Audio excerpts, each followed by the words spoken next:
நாடாளுமன்ற தேர்தல். தேர்தலில் 10 ரூபாயகம் என்ன செய்ய வேண்டும்? சமூக ஆர்வலர்கள் என்ன செய்ய வேண்டும்? வணக்கம் நண்பர்களே, உங்கள் வழக்கறிஞர் நளினி சிராஜ். 10 ரூபாய் இயக்கத்தை பொறுத்தவரை தேர்தல் தொடர்பான நிலைப்பாட்டை மிக தெளிவாக 10 ரூபாய்க்கும் துவங்கிய காலத்தில் அறிவித்திருக்கின்றோம். அதிலிருந்து எந்த வகையிலும் மாற மாட்டோம், மாறுவதற்கான வாய்ப்பு இல்லை. 10 ரூபாய் இயக்கத்தை பொறுத்தவரை அரசியல் கட்சி கிடையாது. 10 ரூபாய் இயக்கம் எந்த காலத்திலும் அரசியல் கட்சியாக மாறாது, மாறவே மாறாது. 10 ரூபாய் இயக்கம் எந்த காலத்திலும் எந்த அரசியல் கட்சியும் சாதியம் சார்ந்த அமைப்பையும் மதம் சார்ந்த இனம் சார்ந்த மொழி சார்ந்த அமைப்பையும் ஆதரிக்காது, எதிர்க்காது. அதே நேரத்தில் நடுநிலைமை வகிக்கின்றோம் என்கின்ற பெயரில் வேடிக்கை பார்க்காது. சட்டம் சார்ந்த புரிதலையும் ஒவ்வொரு நிலைப்பாட்டிலும் சாதாரண ஒரு குடிமகன் ஒரு தெளிவான புரிதலை உருவாக்கிக் கொள்வதற்கு என்ன தேவையோ அந்த விழிப்புணர்வை எதிர்காலத்தில் 10 ரூபாய் இயக்கம் உருவாக்கும். கடந்த சட்டமன்ற தேர்தலில் 100% நேர்மையான தேர்தல் என்கின்ற விழிப்புணர்வை உருவாக்குவதற்கு முயற்சி செய்ய வேலை திட்டத்தை 10 ரூபாய் இயக்கம் 10 ரூபாய் இயக்கக்கூடிய தோழமைகளுக்கு, சமூக ஆர்வலர்களுக்கு கொடுத்திருந்தது. அந்த பணியினை முடிந்தவரை இயன்றவரை நம்முடைய தோழமைகள் செய்திருந்தார்கள். 10 ரூபாய் இயக்கத்தை பொறுத்தவரை மிக தெளிவாக ஒவ்வொரு பொறுப்பாளர்களுக்கும் அறிவுரை சொல்லியிருக்கின்றோம். முதலில் குடும்பத்தை, தொழிலை பார்க்க வேண்டும். ஓய்வு நேரத்தில் மட்டுமே பொது வேலைகளை செய்ய வேண்டும். சிறிய அளவு செலவாக இருந்தாலும் அந்த செலவை மற்ற தோழமைகளோடு இணைந்து பகிர்ந்து கொண்டு செய்ய வேண்டும். அதிக அளவில் பொது வேலைகளுக்கு செலவு செய்யக்கூடாது. இப்படிப்பட்ட நிபந்தனைகளை தொடர்ந்து நாம் வலியுறுத்தி வருகின்றோம். 10 ரூபாய்க்கு ஒவ்வொரு பொறுப்பாளர்களுக்கும் பொறுப்பினை அவர்களுக்கு பகிர்ந்து கொடுக்கின்ற பொழுது கொடுக்கக்கூடிய முதல் நிபந்தனையாக இதை சொல்லி வருகின்றோம். தொடர்ந்து நம்மை கவனிப்பவர்கள் இவற்றை உன்னிப்பாக கவனித்திருப்பார்கள் என்கின்ற நம்பிக்கையில் நாம் பயணித்துக் கொண்டிருக்கின்றோம். அந்த அளவில் தேர்தலை பொறுத்தவரை விழிப்புணர்வை உருவாக்குங்கள். நேர்மையான தேர்தலுக்கான விழிப்புணர்வை உருவாக்குங்கள். 100% நேர்மையான தேர்தல் நடக்க வேண்டும். தேர்தல் சார்ந்த சட்டங்கள் முழுமையாக நடைமுறைப்படுத்த வேண்டும். அதற்கு நம்முடைய பங்களிப்பை வழங்க வேண்டும் என்கிற செய்தி எல்லாம் சொன்னாலும் கூட மிக தெளிவாக நம்முடைய தோழமைகளுக்கு சொல்லக்கூடிய செய்தி, முதலில் குடும்பத்தை, தொழிலை பார்த்து ஓய்வு நேரத்தில் பொது வேலையை செய்ய வேண்டும். அது தேர்தல் சார்ந்த விழிப்புணர்வு பணிகளிலும் முதல்ல குடும்பத்தை பாருங்க, பொழப்ப பாருங்க. ஓய்வு நேரத்துல, கிடைக்கக்கூடிய ஓய்வு நேரத்துல விழிப்புணர்வை உருவாக்குங்கள் என்கின்ற செய்தியை, வேலை திட்டத்தை தொடர்ந்து கொடுத்து கொண்டிருக்கின்றோம். இதில் மாற்றம் இல்லாமல் இருக்க இருக்கின்றோம்.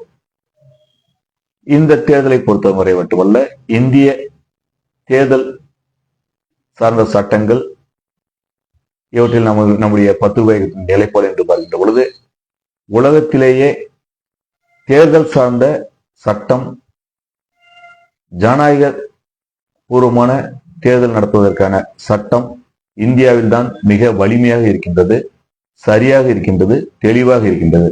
ஆனால் நடைமுறைப்படுத்தக்கூடிய இயந்திரங்கள் பழுதடைந்து போய் ஓட்டை உடைசலாக தேர்தல் சார்ந்த சட்டத்தை குழி தோண்டி புதைக்கக்கூடிய வகையிலே பணம் படைத்தவர்கள், பலம் படைத்தவர்கள் மட்டுமே தேர்தலில் வெற்றி பெற முடியும் என்கின்ற சூழலை உருவாக்கக்கூடிய அளவிற்கு மிக மோசமாக இந்திய ஜனநாயக தேர்தல் சென்று கொண்டிருக்கின்றது.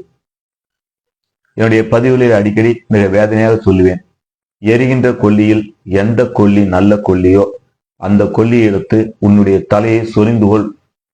இதுதான் இன்றைய தேர்தல் முறை என்கின்ற தகவலை, செய்தியை வருத்தத்தோடு பகிர்ந்து கொண்டிருக்கின்றேன். இந்த தேர்தல் முறையில் மிகப்பெரிய புரட்சியை, மாற்றங்களை நீங்கள் எதிர்பார்க்கக்கூடிய ஒரு நேர்மையான, நியாயமான தேர்தல் முறைகளை, முடிவுகளை உருவாக்குவதற்கான சூழல் இந்த தேர்தல் கிடையாது, எதிர்வரக்கூடிய தேர்தல்களிலும் கிடையாது. மிகப்பெரிய கால மாற்றத்தில் இந்த சட்ட முறையிலேயே, இந்தியாவில் தற்சமயம் இருக்கக்கூடிய சட்ட அமைப்பு முறையிலேயே சட்டங்களை மாற்றாமலேயே நியாயமான, நேர்மையான தேர்தல் எதிர்காலத்தில் நடக்கும். அதற்கான வாய்ப்புகளை நாம் நிச்சயமாக பார்ப்போம். அதற்கான சட்ட போராட்டங்களை, சட்ட விழிப்புணர்வுகளை தொடர்ந்து உருவாக்குவதற்கு 10 ரூபாய் இயக்கம் போன்ற சமூக அக்கறை கொண்டவர்கள் தொடர்ந்து முயற்சி செய்வோம். இதில் எந்த சலனத்திற்கும் ரூபாய் இயக்கம் எப்பொழுதும் இடம் கொடுக்காது.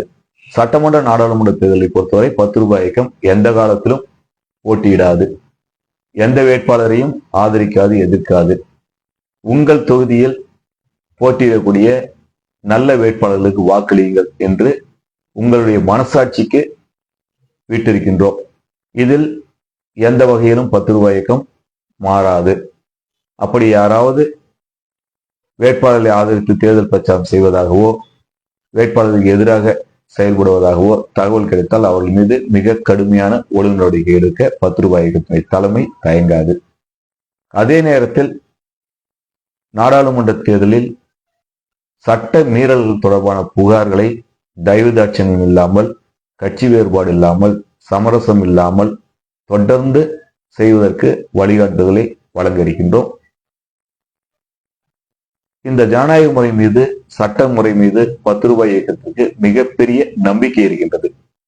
அதே நேரத்தில் இந்த சட்ட முறையில் சட்டத்தை அமலாக்கக்கூடிய நிறுவனங்கள் செய்யக்கூடிய குளறுபடிகள், சட்டத்தை அமலாக்கக்கூடிய இடத்தில் இருக்கக்கூடிய மனிதர்கள் செய்யக்கூடிய தவறுகளை ரூபாய் இயக்கம் தொடர்ந்து சுட்டிக்காட்டிக் கொண்டிருக்கின்றது.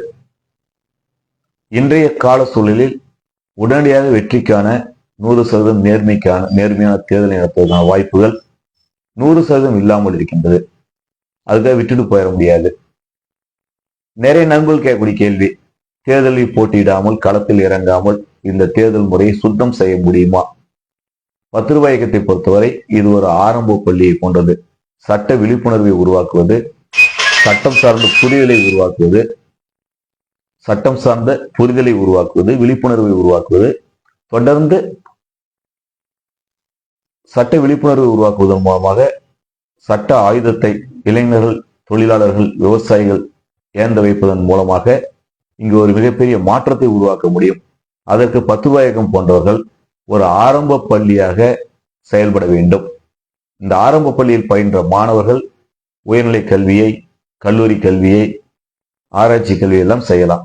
அதுபோன்று நாங்கள் அடிப்படை சட்ட விழிப்புணர்வை உருவாக்குகின்றோம். அடிப்படையில் போராட்ட குணத்தை உருவாக்குகின்றோம். வெற்றி பெறுவதற்கான வழிகளை பயிற்சியாக கொடுத்து கொண்டிருக்கின்றோம்.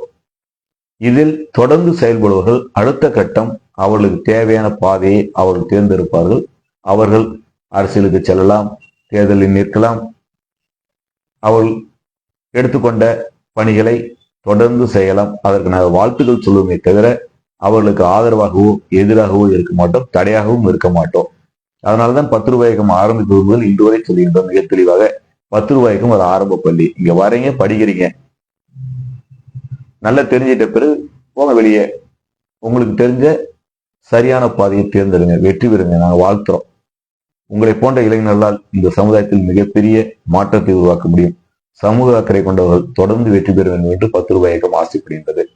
ஆனால் உங்கள் மத்தியில் நாங்கள் வைக்கக்கூடிய கேள்வி, இன்றைய ஜனநாயக முறையில் நியாயமான, நேர்மையான, சரியான தேர்தல் நடப்பதற்கு வாய்ப்பில்லை என்று சொல்லிவிட்டு ஒதுங்குவதால் எந்த மாற்றமும் ஏற்பட்டு விடாது. தேர்தலை சந்திக்க வேண்டும் என்று விரும்பக்கூடிய இளைஞர்கள், தேர்தலில் போட்டியிட வேண்டும் என்று விரும்பக்கூடிய இளைஞர்கள் தயவு செய்து தேர்தலில் போட்டியிடுங்கள். நோட்டா என்ற ஒரு நல்ல ஆப்ஷன் இருக்கு. நோட்டா மிகப்பெரிய ஒரு சட்ட ஆயுதம். நாங்கள் நோட்டாவுக்கு ஓட்டு போடுறோம், நோட்டாவுக்கு ஓட்டு போடுறதுனால பெருசா மாற்றத்தை உருவாக்க முடியும் அப்படின்னு சட்ட புரிதல் குறைவாக இருக்கக்கூடிய தோழமைகள் ஒரு பார்வையை வைத்திருக்கின்றீர்கள்.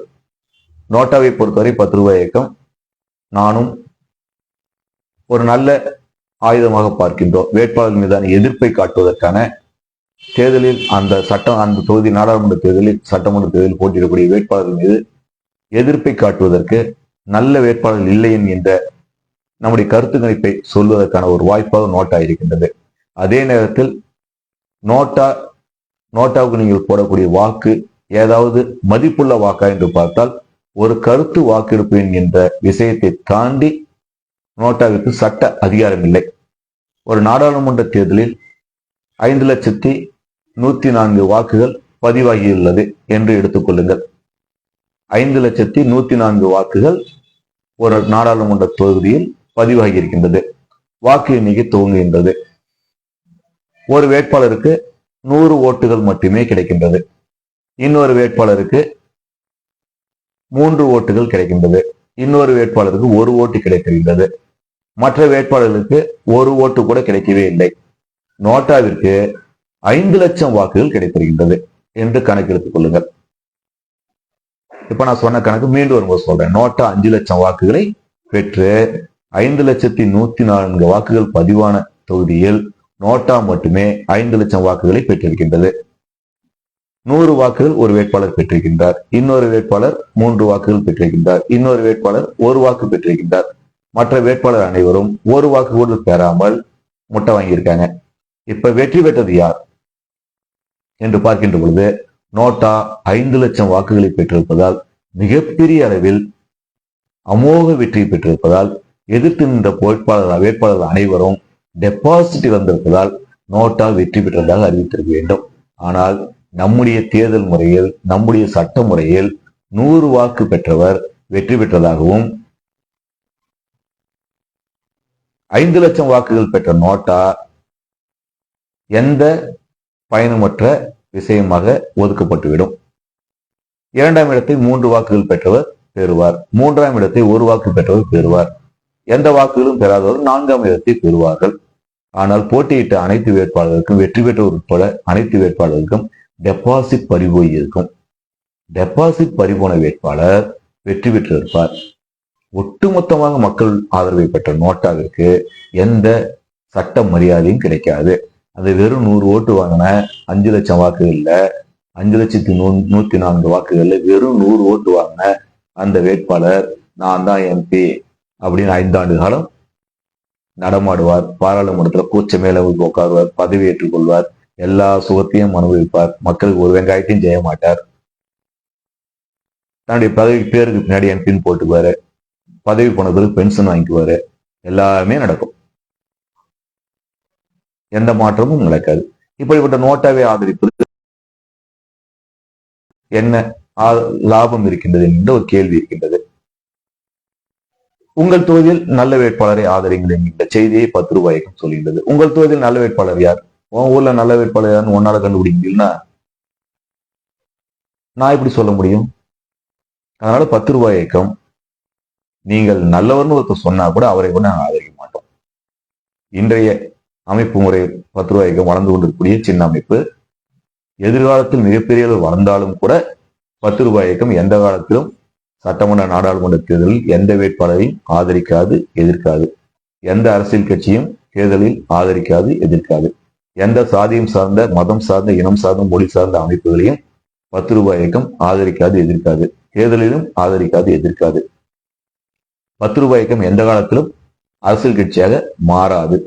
10 ரூபாய் இயக்கம் எந்த காலத்திலும் என்ஜிஓவாக மாறாது, நிறுவனமாக மாறாது, கம்பெனியாக மாறாது. எங்க வேலை சட்ட விழிப்புணர்வை உருவாக்குகின்றோம். சட்ட விழிப்புணர்வு பெற்ற தோழமைகளை கள போராட்டங்கள் மூலமாக வெற்றிக்கான வழிகளை காட்டுகின்றோம். இது ஒரு ஆரம்ப பள்ளிக்கூடம். இங்கு அடிப்படை கல்வியை சொல்லிக் கொடுக்கின்றோம். கல்வி கற்ற மாணவர்கள் அடுத்த கட்டம் என்ன செய்வது என்பதை அவர்கள் முடிவெடுக்க சுய முடிவிற்கு விடுகின்றோம்.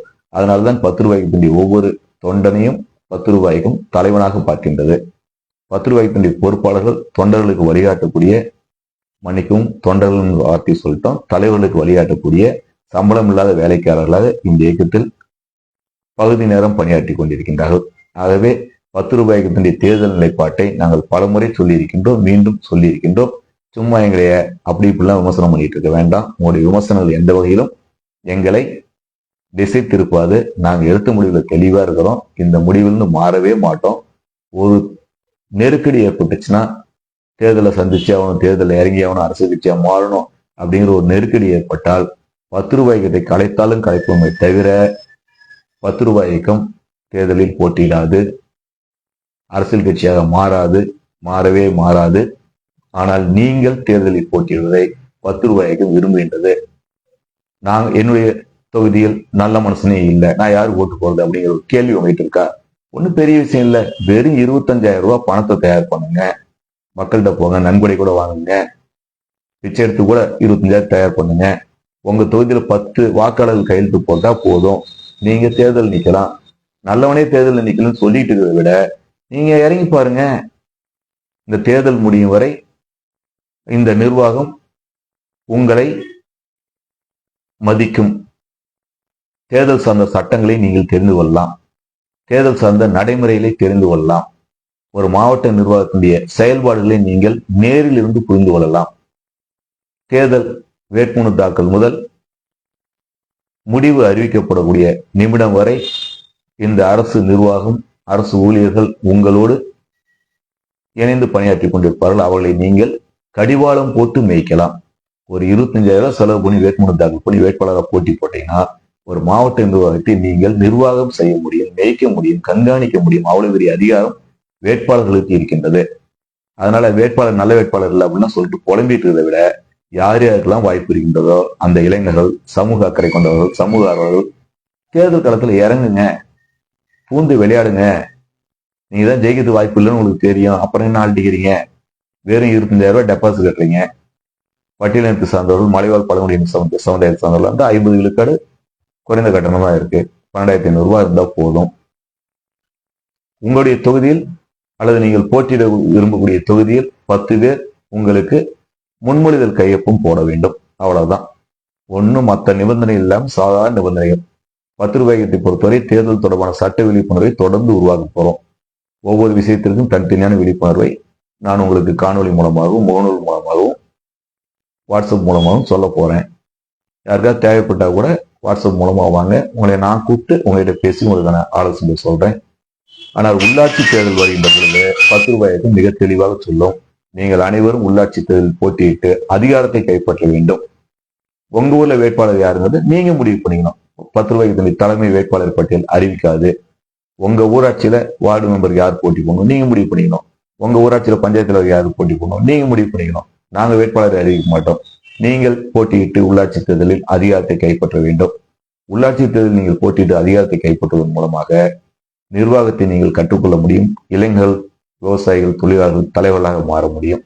அதனாலதான் 10 ரூபாய்க்கும் உள்ளாட்சிகளுக்கு மிக முக்கியத்துவத்தை கொடுக்கின்றது. சட்டமன்ற, நாடாளுமன்ற தேர்தலை பொறுத்தவரை யாரையும் ஆதரிக்காமல், எதிர்க்காமல் 100% நேர்மையான தேர்தலை உருவாக்குவதற்கான பணிகளை முடிந்தவரை எங்களுக்கு கிடைக்கக்கூடிய ஓய்வு நேரத்தில் மட்டுமே செய்வோம். நன்றி, வணக்கம்.